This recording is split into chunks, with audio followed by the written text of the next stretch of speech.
Ce sont de vrais journalistes qui font la chasse aux fausses nouvelles. Voici Bouchra Watik et Jeff Yates. Re-bienvenue à Tout le monde en parle. Merci. Vous êtes journaliste au Décrypteur, une émission de Radio-Canada qui porte sur la désinformation. Et depuis le début de la pandémie, il y a énormément de fausses nouvelles qui circulent au sujet de la COVID-19. Vous avez beaucoup de travail. Jeff, je te cite, « Je n'ai jamais vu quelque chose de semblable en termes de désinformation et c'est parce que toutes les conditions sont là pour faire une tempête parfaite. » C'est quoi les conditions? Bien, c'est parce que c'est une situation qui est extrêmement émotionnelle. La vie de tout le monde a été chamboulée d'une journée à l'autre. Ça affecte vraiment tout le monde. Il y a personne qui a une vie normale en ce moment. Puis les fausses nouvelles, ça carbure beaucoup à l'émotion. Les émotions fortes, la peur, la colère, ces choses-là. On est plus porté quand on voit ces choses-là, de cliquer partage ou si on voit un avertissement, on veut avertir nos amis, nos proches. Puis on a tendance à mettre un peu notre esprit critique de côté, malheureusement, puis d'aller trop vite. Donc vraiment, c'est une tempête parfaite, dans le fond, sur les réseaux sociaux. Surtout qu'on est tous sur les réseaux sociaux. C'est notre seul contact avec la vie extérieure. C'est la seule manière qu'on a pour parler à des gens, savoir ce qui se passe. Donc, c'est vraiment, tout est là. C'est vraiment une situation idéale pour les fausses nouvelles. Au début de la crise, alors que tout se passait uniquement en Chine, vous avez eu à vous pencher sur certaines publications qui traitaient de l'origine du virus. Qu'est-ce qui revenait le plus souvent? Il y avait beaucoup de photos. On ne sait pas encore exactement, les scientifiques, on sait que ça vient d'un animal, ce virus-là, mais quel est l'animal? Il y a l'hypothèse de la chauve-souris, du pangolin. Mais il y a des gens qui se sont mis à partager des photos, des vidéos de gens en Chine qui mangeaient des chauves-souris. Et parfois pas en Chine, mais qui disaient que c'était en Chine et qui disaient « Voici la personne qui est responsable. » C'est cette dame-là, ça, c'est le... C'est ça. En fait, cette jeune femme, c'est une blogueuse de voyage qui a vu cette vidéo partagée sur Twitter et elle a reçu des menaces de mort. Les gens lui disaient, et c'était encore au tout début de la pandémie, et déjà, les gens lui disaient, c'est ta faute, tout ça, tu mérites de mourir. C'était épouvantable. Et en fait, elle a expliqué que cette vidéo-là, elle a été tournée non pas en Chine, mais en Micronésie, donc dans le Pacifique, et c'était en 2016, donc bien avant qu'il y ait la pandémie. Et elle disait à l'époque, c'était un plat local qu'on lui a fait goûter, donc elle pouvait aucunement se douter qu'il y aurait une pandémie qui serait reliée peut-être aux chauves-souris. 4 ans plus tard. Oui, et dans un autre pays. Mais un peu plus tard, il y a des hauts dirigeants chinois qui ont affirmé que le virus avait été amené là-bas par des soldats américains lors des Jeux militaires mondiaux. Donc, les fausses nouvelles, ça va dans les deux sens. Bien, tu sais, il y a la récupération, dans le fond, puis c'est drôle parce qu'on voit ça évoluer de pays en pays, puis tout le monde joue ça à leur façon. Donc, en France, ils disent que c'est le gouvernement français qui a inventé ce virus-là. Ici, au Canada, dès le début de la crise, une des premières rumeurs qu'on a couvertes, ça disait que le virus avait été créé dans un laboratoire à Winnipeg puis envoyé en Chine par des espions chinois. Aux États-Unis, c'est la même chose. On dit que c'est la Chine qui a créé une arme biologique. Donc, vraiment, on voit que tout le monde se récupère à leur façon. Ils jouent des jeux politiques avec cette crise-là. Donc, on joue sur on joue sur la confusion autour de cet enjeu-là. Et j'aimerais souligner que la Chine, justement, bon, c'est pas le pays où il y a la plus grande liberté de presse. Donc, il y a eu parfois de la désinformation pour laquelle on peut blâmer les autorités chinoises. Et au tout début de la pandémie, il y avait un médecin qui avait sonné l'alarme, qui avait dit « Certains de mes patients arrivent avec une pneumonie, avec un virus. » Et lui s'est fait arrêter par les autorités chinoises. On l'a accusé de propager des fausses rumeurs. Finalement, il avait complètement raison. Et il est même mort lui-même du coronavirus. Donc, le fait que ce soit la Chine où ça a commencé, qu'elle contrôle l'information, ça vient aussi ajouter à la désinformation. Comme la fée des dents qui passerait dans les maisons. Est-ce que c'est vrai, ça? Selon le premier ministre, la fée des dents est immunisée contre la COVID.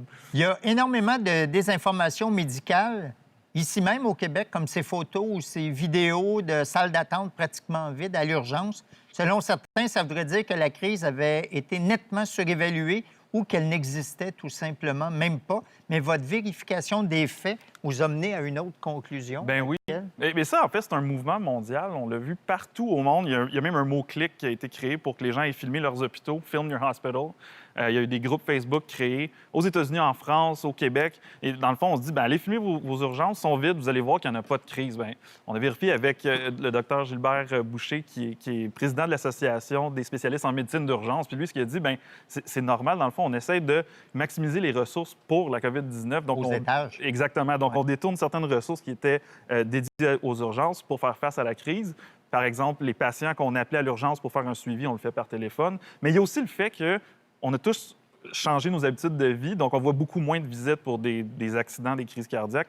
Et aussi, les gens ne vont plus à l'urgence Oui, pour... parce qu'ils ont peur d'aller à Ben, l'hôpital. Dans le fond, c'est que les gens, ils suivent bien les consignes de distanciation. Puis on a compris que on ne va pas à l'urgence pour un peu n'importe quoi. Donc, tout ça fait en sorte que les urgences, en effet, en ce moment, là, on voit un taux plus bas d'occupation qu'à l'habitude. Mais c'est une bonne nouvelle, en fait. Donc, c'est pas le signe que la crise a été inventée.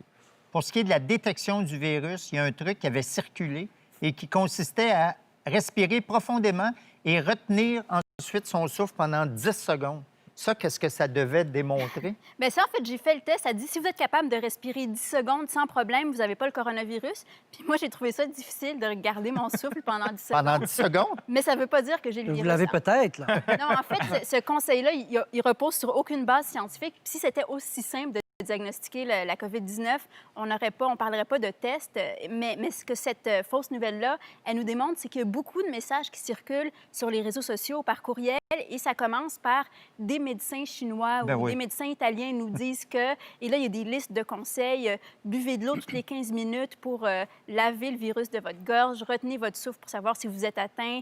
Buvez des boissons chaudes. Et on ne sait jamais quel médecin a dit ça. C'est toujours anonyme, mais les gens, par précaution, se disent je vais le partager d'un coup que ça soit vrai, ça fera pas de mal, mais en fait, ça fait du mal parce que les gens suivent des mauvais conseils. Puis aussi, ça rajoute à la pollution d'informations, puis là, les gens ne savent plus où donner de la tête. Puis si on boit de l'eau en retenant notre respiration, on peut s'étouffer en plus. Oui, puis se retrouver à l'urgence, c'est pas une bonne idée. Il y a beaucoup été question de vaccins. Plusieurs prétendaient qu'il y en existait un et que d'autres ont même avancé que Bill Gates en avait créé un après avoir supposément prédit qu'il y aurait jusqu'à 65 millions de décès liés à cette pandémie. Et quels sont les résultats de votre recherche à ce sujet? En fait, on voit que souvent, la désinformation, ce qui la rend crédible, c'est que ça part d'un fond de vérité. Donc, pour l'histoire du vaccin, les gens partageaient une photo d'une boîte d'un médicament et c'était écrit coronavirus, c'était écrit, je pense, SRAS-CoV-2. Donc là, les gens disaient, bien, il y a une preuve photo, mais en fait, cette photo-là, c'était un test de dépistage. C'était pas du tout un vaccin. Puis pour Bill Gates, les gens, en fait, il y a des fois, dans la vie, il y a des coïncidences qui peuvent paraître arrangées avec le gars des vues, mais des fois, c'est vraiment juste des coïncidences. Une école en santé publique aux États-Unis, à l'Université Johns Hopkins, a fait une simulation de pandémie en octobre dernier pour préparer les gens dans le domaine, parce qu'on le savait qu'il allait avoir tôt ou tard une pandémie. Il y a eu l'Ebola, le Zika, c'est pas nouveau. Donc, les experts en santé publique veulent se préparer et ils ont fait une simulation complètement fictive en octobre dernier, mais ça donnait que la simulation portait sur un virus de type coronavirus. Et dans la simulation, donc le virus partait du Brésil et puis là, il se répandait dans la planète et ça faisait 65 millions de morts. Et c'était financé par la fondation Bill Gates. Donc, c'est pas Bill Gates lui-même qui a fait la simulation, mais lui, avec sa fondation, il finance des projets comme ça. Donc là, les gens ont pris cet événement-là qui est réel et l'ont déformé pour dire il y avait... c'est louche qui ait fait une simulation sur le coronavirus quelques mois avant que ça arrive. Puis l'université a dit vraiment, c'était pas une prédiction, c'était une simulation, puis c'est un hasard. Oui, mais moi aussi, je trouve ça louche. Mais ici, au Québec, on a vu aussi une vidéo avec tous des véhicules militaires déplacés sur un train. Ben oui, J'ai c'est reçu ça. 5-6 fois, ça. C'est ça. L'armée arrive au Québec. Il y a quelqu'un qui avait filmé des véhicules militaires sur un train, puis on disait, bien, l'armée va occuper le territoire montréalais. Dans le fond, c'était des véhicules militaires qui avaient été envoyés en Alberta pour un exercice militaire qui a été cancellé, qui a été annulé en raison de la COVID-19. Puis là, on ramenait les véhicules. Mais c'est sûr que voir une image comme ça avec des véhicules je l'ai vu, militaires... moi, j'ai presque cru. J'ai vu cette vidéo-là. Je me dis, bien là, mon niveau de stress a monté un peu. Mais c'est ça, des images comme ça, sorties de leur contexte, c'est trop facile à partager puis d'inventer des histoires par rapport à ça. Mais là, ça devient très compliqué pour le commun des mortels de départager. Tout à fait. Le vrai du faux, ben oui. C'est ça, on blâme pas les gens de douter, puis c'est pour ça qu'on demande aux gens de nous écrire, puis on essaie de départager ça, parce que souvent, c'est pas évident, même pour nous, quand on le reçoit, on le sait pas comme ça en un clin d'œil si c'est vrai ou faux. On prend le temps de le vérifier, mais c'est ça. Souvent, c'est déformé. Puis, par exemple, pour le cas de l'armée, il y a des gens qui vont dire j'ai entendu d'un ami qui travaille, qui est dans l'armée ou qui travaille à la GRC, que la police va peut-être venir. Puis finalement, peut-être que c'est une conversation qui a vraiment eu lieu, mais il ne disait pas exactement ce que la personne a compris. Donc, c'est le jeu du téléphone un peu aussi. Là, Et c'est tout le temps un ami d'un ami. C'est jamais, on nomme jamais la personne qui a fait cette affirmation-là. C'est tout le temps une personne anonyme. Et pour certains complotistes, la pandémie serait finalement un prétexte pour instaurer un nouvel ordre mondial. Il y en a qui disent que ce nouvel ordre impliquerait un coup d'État contre Donald Trump. Et d'autres complotistes disent que c'est Donald Trump qui en serait le dirigeant. Finalement, ça va être qui le boss? C'est le coronavirus, ça. C'est le pense que- coronavirus. Il y a des gens qui croient dur comme fer aux théories du complot, là, où Ouais. depuis longtemps, c'est leur façon de penser. Ils ne croient plus du tout aux médias, aux autorités. Puis eux, à chaque nouvel événement, à chaque attentat terroriste, à chaque pandémie, ben ça vient s'imbriquer dans leur théorie du complot. Donc, je pense que c'est même les gens qui croient que la Terre est plate et qui croient que le 11 septembre n'a pas eu lieu, ben là, ça vient rajouter un nouvel élément Ben oui. à ces théories-là. Et, Ce qui complique la chose aussi, c'est que les théories du complot, ça existe depuis longtemps, mais d'habitude, ça circule dans des petits cercles refermés, donc des petites communautés. Mais là, avec la crise de COVID, ça atteint un auditoire qu'on n'a jamais vu. On voit des YouTubers conspirationnistes qui ont 2000 ou 3000 vues sur une vidéo d'habitude. Là, ils font des vidéos sur la COVID-19, ils en ont 500 000, 600 000, 1 million. Puis, tu sais, les conspirations, ça joue beaucoup sur la peur, l'isolement social, sur le sentiment d'impuissance face à une situation. Bien, on est tous là-dedans. Oui. Donc, ça crée vraiment un état généralisé où ces choses-là peuvent trouver un terreau fertile pour s'implanter. Et j'aimerais rajouter pour les théories du complot, on ridiculise pas les gens qui croient à ça parce que, comme Jeff le dit, c'est un instinct psychologique qui existe depuis toujours. Et puis, l'humain a tendance à croire que les événements qui sont très gros, qui sont très dramatiques, ont une cause qui est proportionnelle au résultat. Donc là, on a une pandémie qui a tué des centaines de milliers de gens, qui a complètement immobilisé la planète. Et c'est difficile pour beaucoup de gens de se dire, bien, c'est juste le fruit du hasard, c'est juste parce que quelqu'un a été en contact avec un animal dans un marché. Ça semble trop petit comme cause par rapport au résultat. C'est Donc, clair que c'est un méchant qui veut détruire c'est ça, le monde. Ça semble plus logique Ouais. pour notre cerveau de penser que c'est quelque chose de gros qui a causé ça. Mais ça fait de très bons James Bond, en tout cas, ces histoires-là. Il y a également des photos qui circulent abondamment où on voit la nature reprendre ses droits un peu partout. Des dauphins et des cygnes dans les canaux de Venise, des éléphants en Chine qui se seraient saoulés avec du vin de maïs pour ensuite s'endormir dans une plantation de thé. Ça, c'est clairement vrai, là. Oui.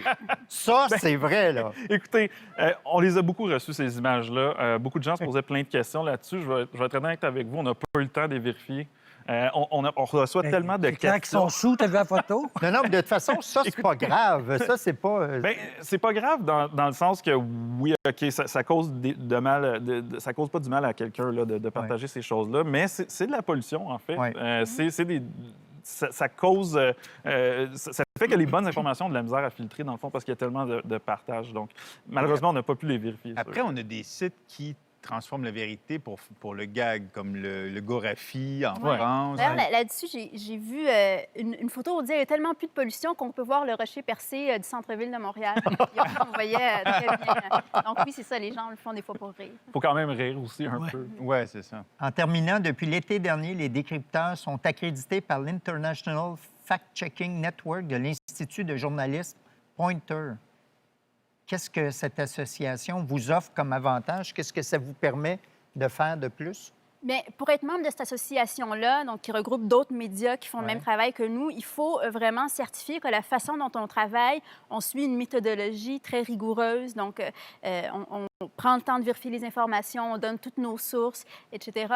Et puis, donc, ces médias-là, bon, ont entre autres, la possibilité de vérifier des articles. Puis des fois, peut-être que vous avez partagé quelque chose sur Facebook et puis vous avez vu apparaître un article qui disait que ce que vous vous apprêtez à partager est faux. Ouais. Donc, les médias membres de cette association-là ont la possibilité de faire circuler leurs articles comme ça, Donc, comme vous, avertissement. vous pouvez faire Et ça. comme- ouais. Oui, c'est ça. Et aussi, on s'est alliés, donc tous les médias membres, pour créer une immense base de données où on vérifie toutes les informations qui circulent à travers la planète. Donc, des fois, des gens en Chine vont voir quelque chose circuler, puis là, ça fait référence au Canada. Ils vont nous demander si c'est vrai. Nous, des fois, on voit quelque chose, une image filmée en Inde. Donc là, on peut contacter les médias en Inde, leur demander si c'est vrai. Et puis, donc, pour les gens qui sont intéressés à voir la désinformation qui circule dans les autres pays, puis peut-être comparer un peu, il y a une base de données que les gens peuvent chercher par pays où il y a nos articles, mais aussi les articles de tous ces tout le monde, médias-là ouais. sur le site de cette alliance-là. Mais qu'est-ce qui nous dit que vous ne faites pas partie d'une immense conspiration? Oh! Nous, on vous dit. Non, je niaise. C'est formidable que cette Tout à accréditation-là, fait. ça vous donne une crédibilité encore supplémentaires. Merci à vous deux d'avoir été là. Dany, Vous êtes des reptiliens. La COVID-19, c'est une fausse nouvelle. Fini le confinement, on peut aller au restaurant, voir un bon show, finir tout ça dans un bar et embrasser tout le monde avant d'aller se coucher. J'aimerais ça. oui, mais Faux. c'est faux. Mais c'est faux. Fake news. Ça, vous n'avez pas besoin de vérifier ça bien C'est longtemps. un rêve, ça. Merci d'avoir été là.